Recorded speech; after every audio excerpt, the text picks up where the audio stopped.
কুমিল্লায় আলোচিত ধর্ষণের ঘটনায় পর্নোগ্রাফি মামলার মূল আসামি শাহ পরান গ্রেফতার। মিলেছে গুরুত্বপূর্ণ তথ্য। মুরাদনগরের ৩ জনকে পিটিয়ে হত্যায় আটক হয়নি কেউ।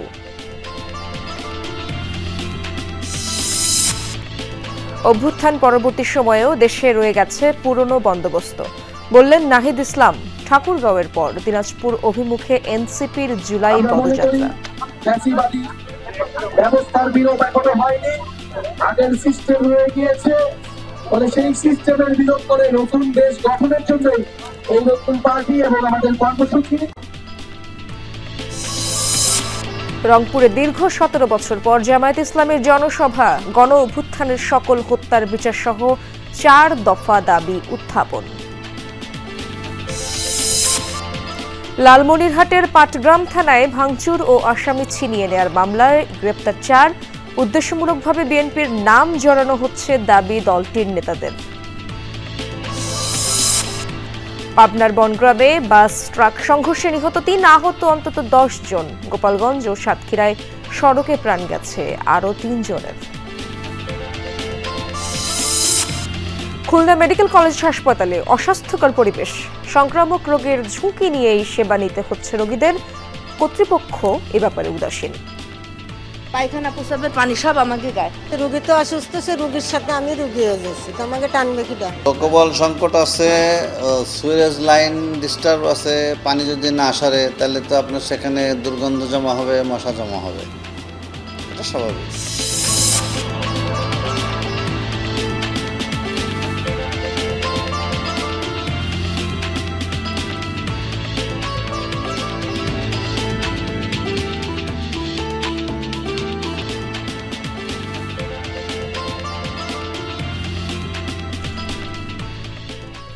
কুমিল্লার মুরাদনগরে আলোচিত ধর্ষণের ঘটনায় পর্নোগ্রাফি মামলার মূল আসামি শাহ পরানকে গ্রেপ্তার করেছে র্যাব।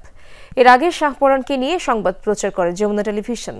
রাজধানীর কারওয়ান বাজারে র্যাব মিডিয়া সেন্টারে আয়োজিত সংবাদ সম্মেলনে কর্মকর্তারা জানান, বড় ভাই ও ধর্ষণ মামলার মূল অভিযুক্ত ফজর আলীকে শায়েস্তা করতেই ভিডিও ছড়েছিল শাহ পরান। এদিকে মুরাদনগরে একই পরিবারের ৩ সদস্যকে পিটিয়ে হত্যার ঘটনায় অভিযুক্তদের ধরতে অভিযান চলছে। লোকটি লাগাইছে ফজর আলীর ভাই, ছোট ভাই। সবশেষ কি এটা নিয়ে কোনো সালিশ হয়েছিল?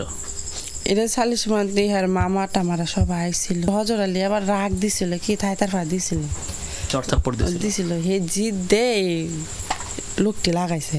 এভাবেই যমুনা টেলিভিশনের কাছে ঘটনার বিস্তারিত তুলে ধরেন ভুক্তভোগী নারী। জানান, স্থানীয় আওয়ামী লীগ নেতা আবুল কালাম এবং তার ভাই ইউনিয়ন ছাত্রলীগ নেতা সুমনকে নিয়ে বড় ভাইকে শায়েস্তা করতে কিভাবে ন্যাক্কারজনক ঘটনা ঘটিয়েছে ছোট ভাই শাহ পরান। মূলত যমুনা টেলিভিশনের অনুসন্ধানে উঠে আসে ঘটনার নেপথ্যের মূল হোতা শাহ পরানের নাম। এরই সূত্র ধরে বৃহস্পতিবার রাতে কুমিল্লার বুড়িচং এলাকা থেকে গ্রেফতার করা হয় ভুক্তভোগী নারীর দায়ের করা পর্নোগ্রাফি মামলার আসামি শাহ পরানকে। র্যাব কর্মকর্তারা জানান, প্রতিশোধের নেশা থেকেই নারীকে হেনস্থায় নেতৃত্ব দিয়েছে শাহ পরান। পরিবার থেকেও শাহ পরান ফজর আলী থেকে একটু ডিস্টেন্স হয়ে গিয়েছিল। সে সব মিলিয়েই এই ফজর আলীকে একটু শায়েস্তা করার উদ্দেশ্যে মূলত এই পরিকল্পনাটা করে। অ্যাট দ্য সেম টাইম দুজনই এই মহিলাকে উত্ত্যক্ত করতো, যেটা বলছি যে দুইজনেরই এখানে 2 ভাই উত্ত্যক্ত করছিল। তো এখানে বড় ভাই ছোট ভাই, এবং এই ঘটনাকে কেন্দ্র করে তাদের মধ্যে সালিশও হয়েছিল। সেখানে ফজর আলী কর্তৃক শাহ পরানের হেনস্থারও শিকার হয়েছে। সেটা থেকেই এই প্রতিশোধটা নেওয়ার জন্যই, ফজর আলীকে শায়েস্তা করার জন্যই মূলত এই ঘটনাটা সে সাজিয়েছিল। যদিও ধর্ষণ কাণ্ডের বিষয়ে গণমাধ্যমে প্রকাশিত তথ্যের বাইরে বেশি কিছু জানাতে পারেননি কর্মকর্তারা। এর আগে মূল অভিযুক্ত ফজর আলী সহ 5 জনকে গ্রেফতার করে পুলিশ। মুরাদনগরের এই ঘটনার রেশে না কাটতেই একই থানায় মোবাইল চুরির অভিযোগে মা ও 2 সন্তানকে পিটিয়ে হত্যা করা হয়। আরেক মেয়ের অবস্থা সংকটাপন্ন। এই ঘটনাও গুরুত্ব সহকারে দেখা হচ্ছে বলে জানান র্যাব কর্মকর্তারা। দেখে মনে হচ্ছে যে খুবই ক্ষিপ্তই ছিল। ক্ষিপ্ত না থাকলে পুরো এলাকাবাসী গিয়ে এভাবে করে নির্মমভাবে 3 জনকে মারতে পারে না। এবং তারাও যে যতটুকু জানতে পেরেছি তারা মাদক ব্যবসার সাথে রিলেটেড ছিল, সংশ্লিষ্ট ছিল। তো সে প্রেক্ষিতে ঘটনাটা ঘটেছে, এটা আমরা পরবর্তী দিনে আমরা কাজ করছি। একই পরিবারের 3 সদস্যকে পিটিয়ে হত্যার ঘটনায় থমথমে পরিস্থিতি বিরাজ করছে গোটা এলাকায়। রিয়াজ রায়হান, যমুনা নিউজ, ঢাকা।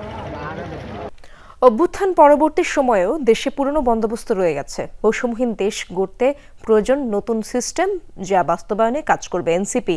ঠাকুরগাঁওয়ে দেশ গড়তে জুলাই পদযাত্রায় এই মন্তব্য করলেন এনসিপির আহ্বায়ক নাহিদ ইসলাম। গণ অভ্যুত্থানের বর্ষপূর্তি উপলক্ষে ৩৬ দিনব্যাপী কর্মসূচির চতুর্থ দিনে ঠাকুরগাঁওয়ে পদযাত্রা করে দলটি। এরপর দিনাজপুর অভিমুখে রওনা করে এনসিপির গাড়িবহর।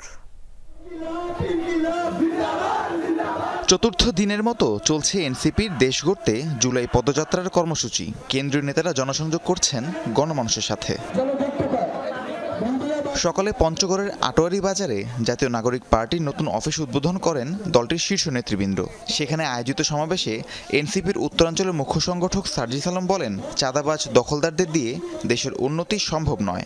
নতুন বাংলাদেশ গড়তে হবে তরুণ প্রজন্মকে। এখনো কিছু চাঁদাবাজ, চোর, বাটপার, ছেঁচড়া এই আটোয়ারি বাজারে আছে, যে 100 টাকার জন্য হাত পেতে থাকে, আবার বিভিন্ন দলে তারা পোস্টেড।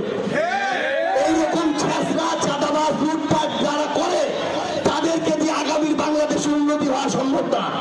এরপর ঠাকুরগাঁওয়ের উদ্দেশ্যে শুরু হয় এনসিপির চতুর্থ দিনের পদযাত্রা। পথে তাদের স্বাগত জানায় স্থানীয় কর্মী সমর্থকরা। ঠাকুরগাঁও পৌঁছানোর পর পুরাতন বাসস্ট্যান্ড এলাকায় সংক্ষিপ্ত পথসভা অনুষ্ঠিত হয়। এ সময় দলের আহ্বায়ক নাহিদ ইসলাম বলেন, ফ্যাসিস্ট দূর হলেও তাদের রেখে যাওয়া সিস্টেম এখনো রয়ে গেছে, তা বিলুপ্ত করে নতুন বাংলাদেশ গড়ে তুলতে হবে। জুলাই গণ অভ্যুত্থানের পরে যে নতুন বাংলাদেশের স্বপ্ন, বৈষম্যহীন গণতান্ত্রিক বাংলাদেশ, কৃষক শ্রমিকের বাংলাদেশ, সাধারণ মানুষের বাংলাদেশ, ইনসাফের বাংলাদেশ, মর্যাদার বাংলাদেশ, সেই বাংলাদেশের জন্য লড়াই করছে। আমরা মনে করি ফ্যাসিবাদী ব্যবস্থার বিলোপ এখনো হয়নি, আগের সিস্টেম রয়ে গিয়েছে। ফলে সেই সিস্টেমের বিরোধ করে নতুন দেশ গঠনের জন্য এই নতুন পার্টি এবং আমাদের কর্মসূচি। পরে স্থানীয় মসজিদে জুমার নামাজ আদায় করেন জাতীয় নাগরিক পার্টির নেতাকর্মীরা। নামাজ শেষে পীরগঞ্জে পদযাত্রা করে দলটি। এরপর দিনাজপুর অভিমুখে রওনা হয় এনসিপির গাড়িবহর। জুলাই অভ্যুত্থানের বর্ষপূর্তিতে পর্যায়ক্রমে দেশের ৬৪ জেলায় জুলাই পদযাত্রা কর্মসূচি পালন করবে এনসিপি। রাহিম সারোয়ার, যমুনা নিউজ।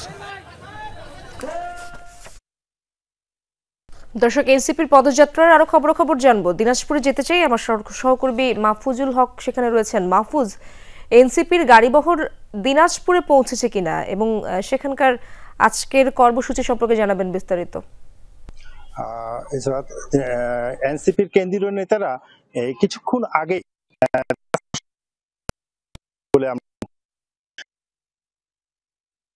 যেখান থেকে এনসিপির যে চত্বর থেকেই মূল প্রোগ্রামটা শুরু হবে।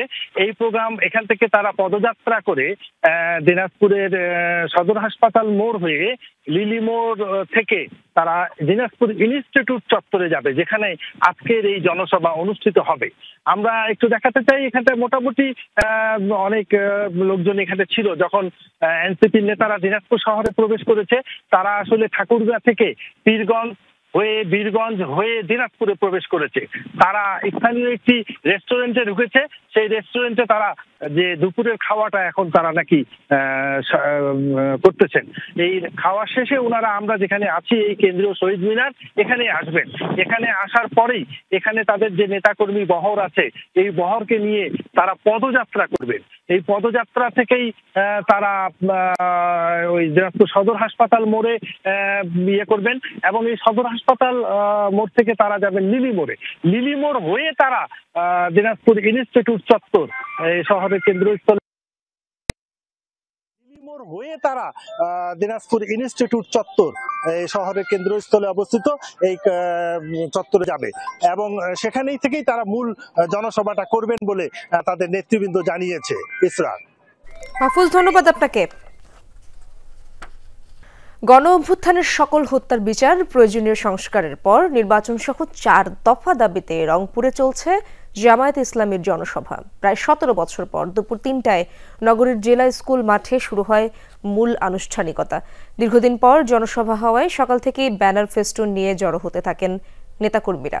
সভায় প্রধান অতিথি হিসেবে যোগ দিয়েছেন জামায়াতের আমির ডাক্তার শফিকুর রহমান। এছাড়াও প্রধান বক্তা হিসেবে রয়েছেন সদ্য কারামুক্ত কেন্দ্রীয় নির্বাহী পরিষদের সদস্য এটিএম আজহারুল ইসলাম। সভার জন্য প্রায় 2 লাখ মানুষের প্রস্তুতি নেওয়া হয়েছে বলে জানিয়েছে সংগঠনটি। পরিস্থিতি নিয়ন্ত্রণে আইনশৃঙ্খলা বাহিনীর পাশাপাশি মাঠে রয়েছে সংগঠনটির স্বেচ্ছাসেবক সদস্যরা। স্মরণকালের সবচেয়ে ভালো নির্বাচন দিতে বদ্ধপরিকর সরকার, এমনটাই জানিয়েছেন অন্তর্বর্তী সরকারের বিদ্যুৎ, জ্বালানি ও খনিজ সম্পদ উপদেষ্টা ফজলুল কবির খান। দুপুরে মাদারগঞ্জে জামালপুর ১ অনুসন্ধান কূপ খনন কাজ পরিদর্শনের আগে গণমাধ্যম কর্মীদের কথা বলেন তিনি। আরও বলেন, আগামী নির্বাচনে মানুষ শান্তিপূর্ণভাবে ভোট দিতে পারবে। প্রত্যেক প্রার্থীদের এজেন্টরাও কেন্দ্রে থাকতে পারবেন। উন্মুক্ত ও সুষ্ঠুভাবে ভোট গণনার সুযোগ থাকবে। উপদেষ্টা ফজলুল কবির বলেন, এভাবে নির্বাচনে যারা আসবে তাদেরকেই স্বাগত জানাবে সরকার। স্মরণকালের সবচেয়ে ভালো নির্বাচন করতে চাই। ভালো নির্বাচন মানে কি, আপনি যে ভোটার ভোট দিতে যাবেন তিনি ভোট দিতে পারবেন। বিভিন্ন প্রার্থী যারা পোলিং এজেন্ট তারা ওখানে থাকতে পারবেন, এবং যারা হবে কি বলে যে ভোটের পরে এটা একটা সবার সামনে উন্মুক্তভাবে ভোটের গণনা হবে। লালমনিরহাটের পাটগ্রাম থানায় হামলা ও ভ্রাম্যমাণ আদালতে দণ্ড পাওয়া 2 জনকে ছিনিয়ে নেয়ার মামলায় 4 জনকে গ্রেপ্তার করেছে পুলিশ। গতরাতে হাবিবুর রহমান, মহিদুল ইসলাম, আবুল কালাম ও আব্দুর রশিদকে গ্রেপ্তার করা হয়। এর আগে পুলিশ বাদী হয়ে 27 জনের নাম উল্লেখ সহ অজ্ঞাতদের আসামি করে মামলা করে। পুলিশ জানায়, বালু ও পাথরবাহী ট্রাকে চাঁদাবাজির দায়ে বুধবার সন্ধ্যায় সোহেল ও বেলাল নামে 2 জনকে 1 মাসের কারাদণ্ড ভ্রাম্যমাণ আদালত। তাদের থানায় নেয়ার সময় হামলা চালিয়ে ছিনিয়ে নেয় দুর্বৃত্তরা। এক পর্যায়ে হামলা ও ভাঙচুর করা হয় পাটগ্রাম থানায়। লালমনিরহাটের পাটগ্রাম থানায় হামলার ঘটনায় বিএনপিকে উদ্দেশ্যমূলকভাবে জড়ানো হচ্ছে বলে দাবি করেছেন দলটির নেতারা। দুপুরে পাটগ্রাম পৌর বিএনপি কার্যালয়ে সংবাদ সম্মেলনে দলটির জাতীয় নির্বাহী কমিটির সদস্য হাসান রাজীব প্রধান দাবি করেন, পাটগ্রাম থানায় হামলার সাথে বিএনপির কোনো সংশ্লিষ্টতা নেই। তবু এই ঘটনায় বিএনপিকে দায়ী করে নিজের ভেরিফাইড ফেসবুক পেজ থেকে পোস্ট করেন এনসিপি নেতা সার্জিস আলম। এই পোস্টটিকে অনভিপ্রেত, উদ্দেশ্যমূলক ও দুঃখজনক বলে সংবাদ সম্মেলনে উল্লেখ করেন তিনি। জাতীয় নাগরিক পার্টির উত্তরাঞ্চলের মুখ্য সংগঠক সার্জিস আলম তার ভেরিফাইড ফেসবুকে এই ঘটনার জন্য বিএনপিকে দায়ী করে একটি পোস্ট দেন, যা অনভিপ্রেত, উদ্দেশ্যমূলক ও দুঃখজনক। এই ঘটনাটি নিছক ইজারাদার ও প্রশাসনের মধ্যকার বিষয়, যার সাথে রাজনৈতিক দল হিসাবে বিএনপির ন্যূনতম সংশ্লিষ্টতা নেই। 3 জেলায় সড়ক দুর্ঘটনায় নিহত হয়েছেন 6 জন। পাবনায় সাথিয়াতেই বাস ট্রাকের সংঘর্ষে মারা গেছেন 3 জন, আহত 10 জন। ভোরে ঢাকা পাবনা মহাসড়কের পূর্ব বনগ্রাম এলাকায় এই দুর্ঘটনা ঘটে। পুলিশ জানায়, নারায়ণগঞ্জ থেকে পাবনাগামী পাবনা এক্সপ্রেসের একটি বাস মহাসড়কের পূর্ব বনগ্রামে পৌঁছালে বিপরীত থেকে আসা পাথর বোঝাই ট্রাকের সাথে সংঘর্ষ হয়। এতে ঘটনাস্থলেই প্রাণ হারান 3 জন। তারা হলেন সুজানগর উপজেলার আবেদ আলী, আতাইকুলা কারিগর পাড়ার মনসুর আলী ও বরগুনা জেলার আরিফ হোসেন। এদিকে সাতক্ষীরার ধুলিহরে বেপরোয়া গতির পিকআপের ধাক্কায় সুলতান আলী নামের এক ভ্যান চালক নিহত হয়েছে। এছাড়া গত মধ্যরাতে গোপালগঞ্জে বাসের ধাক্কায় প্রাণ গেছে 2 জনের। আমার বাড়ির পাশে অ্যাক্সিডেন্ট হয়েছে, এসে দেখি যে এরকম মারি দিয়েছে গাড়ি। যারা আহত হয়েছে তাদেরকে আমরা উদ্ধার করছি। আহত থাকা অবস্থায় 2 জন ব্যক্তি আর কি স্পটে মারা গেছে। পাবনার সুজানগরে রাতের আঁধারে বিরাহিমপুর কবরস্থান থেকে 21টি কঙ্কাল চুরির অভিযোগ উঠেছে। পুলিশ ও স্থানীয় বাসিন্দারা জানান, সকালে কবর জিয়ারত করতে গিয়ে বিষয়টি দেখতে পান মৃত ব্যক্তিদের স্বজনরা। কবরস্থানের মাটি ও বাঁশের চড়াট সরানো দেখে সন্দেহ হয় তাদের। এ সময় তারা দেখতে পান কবরগুলো খোঁড়া আর ভেতরে কোনো কঙ্কাল নেই। খবর পেয়ে পুলিশ ঘটনাস্থল পরিদর্শন করেছে। প্রাথমিক ধারণা, রাতের কোনো এক সময় সংঘবদ্ধ চক্র কবরস্থান থেকে 21টি মাথার খুলি সহ শরীরের হাড় চুরি করে নিয়ে যায়। এর আগে একই উপজেলার খাস শামিনপুর ও সাঁথিয়ার একটি কবরস্থান থেকে বেশ কিছু কঙ্কাল চুরির ঘটনা ঘটে।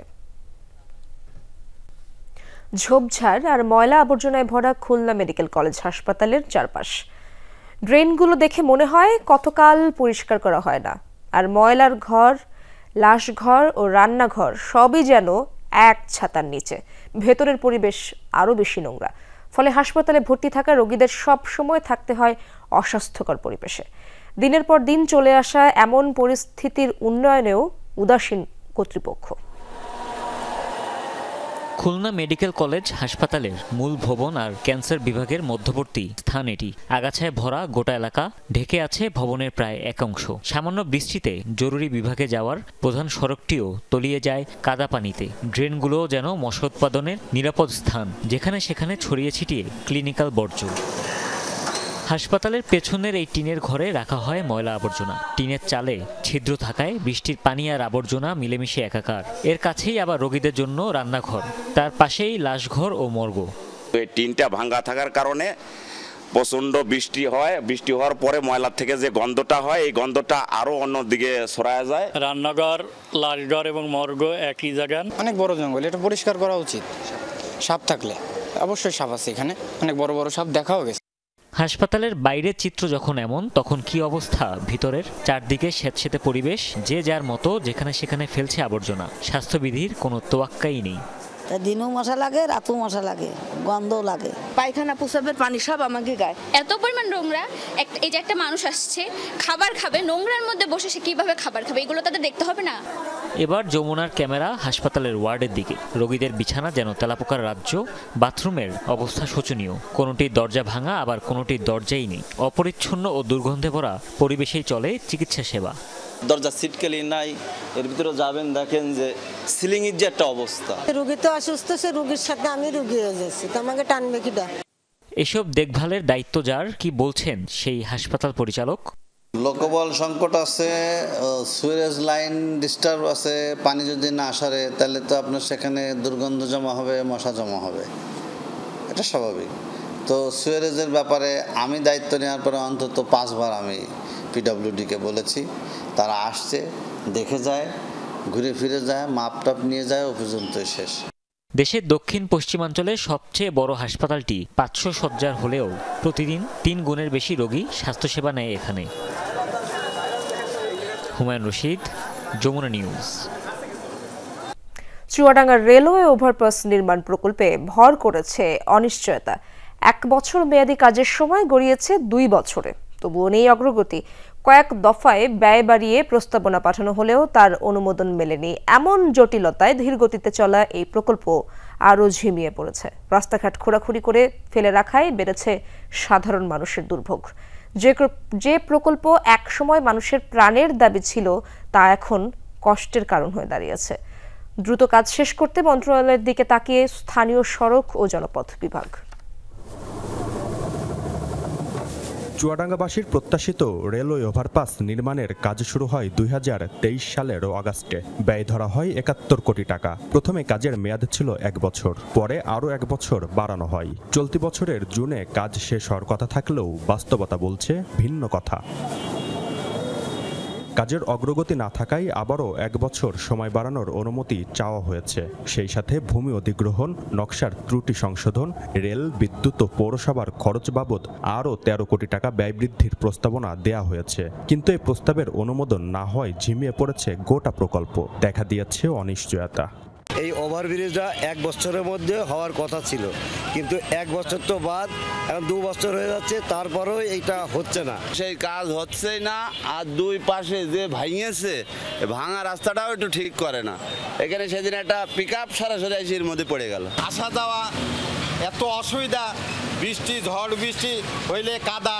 প্রকল্প এলাকা জুড়ে রাস্তাঘাট খোঁড়াখুড়ি আর খানাখন্দ। চলতি বর্ষায় মানুষের ভোগান্তি বেড়েছে দ্বিগুণ। এক সময়ের আশা জাগানো এই প্রকল্প এখন গলার কাটা। এই ব্রিজ এই হবে করছে, এই যে রাস্তাঘাট সাইড ছুটি ভাঙা, গাড়ি ঘোড়া ভেঙে যাচ্ছে, যাত্রী পাচ্ছে না, রেলগেটের জন্য খুব কষ্ট। চুয়াডাঙ্গাবাসীর জন্য প্রাণের দাবি ছিল, এটা এখন কষ্টের কারণ হয়ে দাঁড়িয়েছে। সংশ্লিষ্ট কর্মকর্তারা বলছেন, ব্যয় এবং সময় বৃদ্ধি করা না হলে এখানেই থমকে যেতে পারে পুরো নির্মাণ কাজ। ল্যান্ড অ্যাকুইজিশনের প্রস্তাব পাঠানো হয়েছে, সেটা চলমান আছে, এবং ল্যান্ড অ্যাকুইজিশনের টাকা, বিদ্যুতের টাকা, রেলওয়ের টাকা অলরেডি কিছু টাকা বাড়ার ফলে এটা রিভাইজের জন্য মন্ত্রণালয়ে ডিপিপিটা আছে, রিভাইজ ডিপিপি মন্ত্রণালয়ে আছে। তো মন্ত্রণালয় থেকে এটা পাস হলে যথাশীঘ্রই কাজটা দ্রুত শেষ করে ফেলা হবে। 1 বছর মেয়াদী এই প্রকল্পটি 2 বছরে 57% কাজ শেষ করতে পেরেছে। এখন নানা অনিশ্চয়তা ভর করেছে এই রেলওয়ে ওভারপাসের ওপর। তবে স্থানীয়দের প্রত্যাশা, সকল জটিলতা কাটিয়ে আলোর মুখ দেখবে এই প্রকল্পটি। জিসান আহমেদ, যমুনা নিউজ, চুয়াডাঙ্গা। বরগুনার আমতলী উপজেলার পূজাখোলা ও সোনাউঠা গ্রাম বর্ষা এলেই কাঁচা রাস্তা রূপ নেয় কর্দমাক্ত জলাবদ্ধতায়, যা গ্রামবাসীর চলাচলে সৃষ্টি করে ভোগান্তি। বছরের 6 মাস নৌকাই হয়ে ওঠে তাদের একমাত্র ভরসা। পাকা সড়কের দাবিতে বারবার মানববন্ধন করেও কোনো লাভ হয়নি। যেন গল্প উপন্যাসের পাতা থেকে উঠে আসা অজপাড়া গায়ের আদর্শ কোনো ছবি। যুগের পর যুগ কেটে গেলেও উন্নয়নের ছোঁয়া লাগেনি বরগুনার আমতলী উপজেলার পূজাখোলা ও সোনাউঠা গ্রামে। পাকা সড়ক তো দূরের কথা, কল্যাণপুর বাস স্ট্যান্ড থেকে পূজাখোলা স্লুইস গেট পর্যন্ত 3 কিলোমিটার কেবলই কাঁচামাটির পথ। বর্ষায় কাদায় মাখামাখি আর শুকনো মৌসুমে ধুলোর আস্তর। এ নিয়ে জীবন 2 গ্রামের 6000 মানুষের। সড়ক পথের অভাবে নৌকায় চলাচল করতে হয় তাদের। আমি জন্মসূত্র দেখে আসছি এই অত্র এলাকার মতো করুণ পরিস্থিতি, যোগাযোগ ব্যবস্থা তো খারাপ অন্য কোথাও নাই। একটু বৃষ্টি হলে আমাদের রাস্তা অনেক খারাপ হয়ে যায়, তাই আমরা ঠিকঠাক মতো টাইমে আমরা ক্লাসে পৌঁছাতে পারি না। আমাদের বাচ্চা কাচ্চা ছেলে মেয়ে আর কি স্কুল মাদ্রাসা পড়ালেখা করাইতে আর কি সমস্যা হইতেছে, নিজেরা চলাফেরা করতে অনেক কষ্ট হইতেছে। স্থানীয়দের অভিযোগ, বহু বছর ধরে জনপ্রতিনিধিদের কাছে ধন্না ধরেও মেলেনি কোনো স্থায়ী সমাধান। বর্ষা এলে কৃষিপণ্য পরিবহনেও বেড়ে যায় খরচ। এই স্থানটা হলো 3টি এলাকার মোহনা, অর্থাৎ হলদিয়া, ধানখালী, টিয়াখালী, পূজাখোলা সহ বহু লোকজন এই কলমক থেকে এই ইসলামপুর এই রাস্তা দিয়ে যাতায়াত করে। আমাদের এপার থেকে ওপারের প্রায় 100 ছেলে মেয়ে হাই স্কুলে লেখাপড়া করে, তাদের এই কাঁচা রাস্তা পাড়াইয়া খেয়া পাড়াই ওপার যাইতে হয়। এই রাস্তাটা যাতে আমরা অতি তাড়াতাড়ি পেতে পারি, এজন্য আমি ঊর্ধ্বতন কর্মকর্তাদের কাছে আহ্বান জানাই। সড়কের দাবিতে উপজেলা পরিষদ প্রাঙ্গণে মানববন্ধন করেছেন গ্রামবাসী। সংশ্লিষ্টদের কাছে দেয়া হয়েছে লিখিত আবেদনও। স্মারকলিপিটি আমরা এখান থেকে প্রসেস করে আমরা আমাদের যে বিধিগত যে ব্যবস্থা আছে এই ব্যবস্থা গ্রহণ করে আমরা আমাদের স্থানীয় সরকার প্রকৌশল অধিদপ্তর চিফ ইঞ্জিনিয়ার তার বরাবর আমরা এটা প্রেরণ করব। আশা করি যে এটার আশু সমাধান খুব দ্রুত হয়ে যাবে ইনশাআল্লাহ। সব বাধা ছাপিয়ে একটি পাকা সড়কের স্বপ্ন এলাকাবাসীর। জারিন অর্নি, যমুনা নিউজ। মাঠে কাজ করে জমিতে শস্য ফলান, অথচ মিলছে না কৃষকের স্বীকৃতি। কারণ নিজের নামে জমি নেই, অথবা কেউ কেউ চাষাবাদ করেন অন্যের জমিতে। ফসলি জমিতে মাথার ঘাম পায়ে ফেললেও অধিকাংশ নারীকে এখনো কৃষকের স্বীকৃতি দিচ্ছে না রাষ্ট্র। পরিসংখ্যান ব্যুরো বলছে কৃষি শ্রমশক্তির 52% নারী, কিন্তু জমির মালিকানা না থাকায় কেবলমাত্র 7% নারী পাচ্ছেন কৃষি সুবিধা। বাদবাকি বৃহৎ অংশের নারী কৃষক অবহেলায় বঞ্চিত হচ্ছে নিজের প্রাপ্য স্বীকৃতি ও সুযোগ থেকে। জামালপুরের দেওয়ানগঞ্জ ঘুরে এসে আরো জানাচ্ছেন ফারহানা ন্যান্সি, ছবি তুলেছেন লুৎফর রহমান। রুবিনা কৃষিকাজ করছেন প্রায় 20 বছর। নিজের নামে আছে 10% জমি, তবুও কৃষক হিসেবে পুরুষের মতো ভর্তুকি কার্ড কিংবা সরকারি কৃষি সুবিধা থেকে বঞ্চিত। সম্প্রতি অনেক কাঠ খড় পুড়িয়ে একটি কৃষি প্রশিক্ষণে নাম লিখিয়েছেন। ট্রেনিং এ পাঠায়, তারপরে ভর্তুকির নামগুলো যে দেয় শুধু ছেলেদের নামে বেশি দেয়, মেয়েদের নামে কম দেয়। আমার হাজবেন্ডের নামে যে কার্ড আছে, এই কার্ড ওই ভর্তুকি দিয়ে ওই সার 20 কেজি সার আর আপনার একটা সরিষা বীজের প্যাকেট 1 কেজি প্যাকেট, এটাই শুধু পাইছি। আমি যে 10% মালিক আছে, এটার মাধ্যমে আমি কোনোদিনও পাই। রুবিনা না হয় কোনো রকমে কৃষকের খাতায় নাম তুলল, কিন্তু বাকিদের কৃষি সুবিধা অথবা কৃষক হিসেবে তাদের অধিকারের কথাই অজানা। যাদের জানা তারা জমির মালিকানা সংক্রান্ত চক্করে পাচ্ছেন না স্বীকৃতি। ওদের একটা ভর্তুকি কার্ড আছে, সেই কার্ডের মাধ্যমে ওরা সার পায়, বিষ পায়, কীটনাশক পায়, তারপর স্প্রে মেশিন, এগুলা অনেক কিছু পায়, কিন্তু আমরা নারীরা এই সম্পর্কে পাই না। আর কি ওই কার্ডটা নারীদের নামে হয় না। আমরা ভর্তুকি কার্ড পাই না, কারণ পুরুষদের ভর্তুকি কার্ড বেশি আসে, মেয়েদের আসে না। নিয়ম অনুযায়ী স্বামীর জমিতে অথবা অন্যের জমিতে চাষাবাদ করলে কৃষক হিসেবে স্বীকৃতির সুযোগ তেমন একটা থাকে না।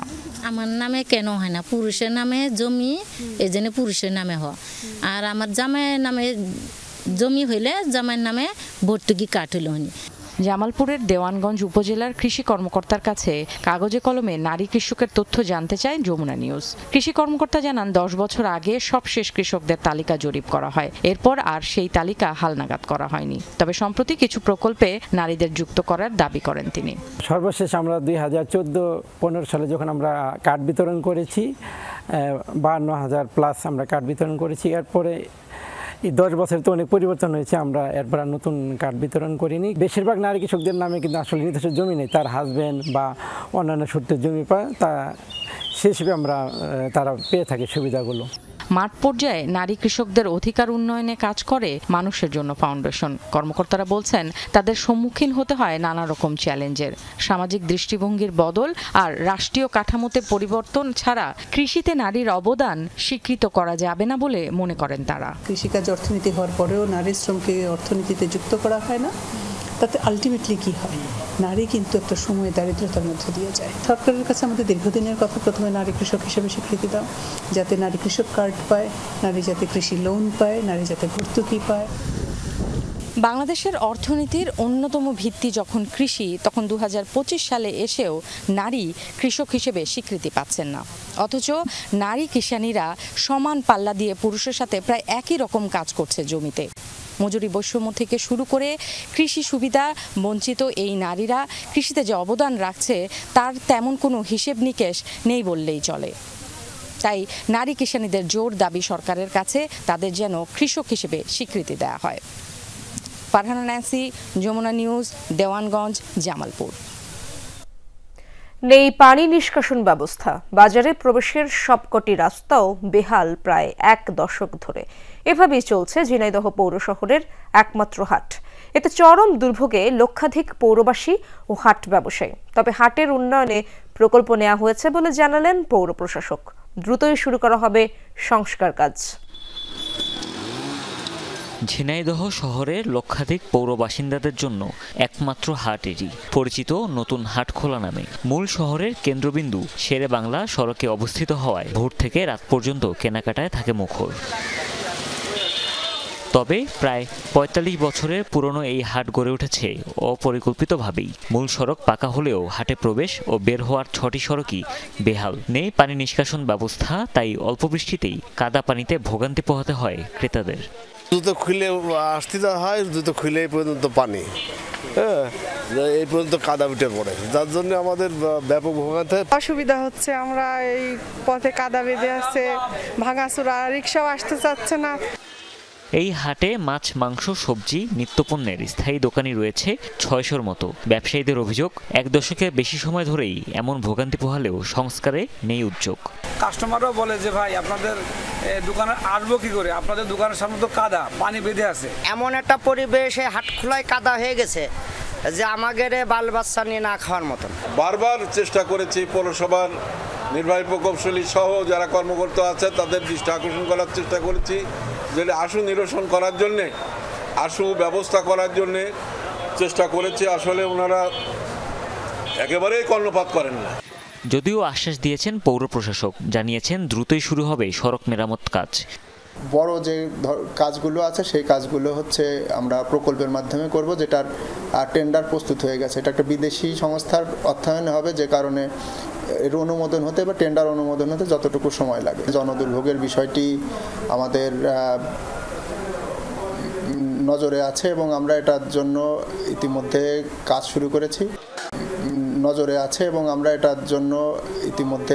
কাজ শুরু করেছি। 80-র দশকে গড়ে ওঠা নতুন হাটখোলা খোলা থাকে সপ্তাহে 7 দিনই। রোববার ও বৃহস্পতিবার থাকে বিশেষ হাটবার। হুমায়ুন রশিদ, যমুনা নিউজ। পাবনা বিজ্ঞান ও প্রযুক্তি বিশ্ববিদ্যালয়ে দ্বিতীয় আন্তঃবিশ্ববিদ্যালয় বিতর্ক প্রতিযোগিতা শুরু হয়েছে। সকালে 2 দিন ব্যাপী এই প্রতিযোগিতার উদ্বোধন করেন বিশ্ববিদ্যালয়ের উপাচার্য অধ্যাপক ডক্টর SM আব্দুল আউয়াল। বিশ্ববিদ্যালয়ের সংগঠন 5 ডিবেটিং সোসাইটির আয়োজনে এই প্রতিযোগিতায় 32টি বিশ্ববিদ্যালয়ের দল অংশগ্রহণ নিয়েছে। আয়োজকরা জানান, বিতর্কের মধ্য দিয়ে শিক্ষার্থীদের মনন ও জ্ঞানের উন্নয়ন হয়। শনিবার বিকেলে পুরস্কার বিতরণের মধ্য দিয়ে শেষ হবে এই প্রতিযোগিতা। আয়োজনটির মিডিয়া পার্টনার যমুনা টেলিভিশন।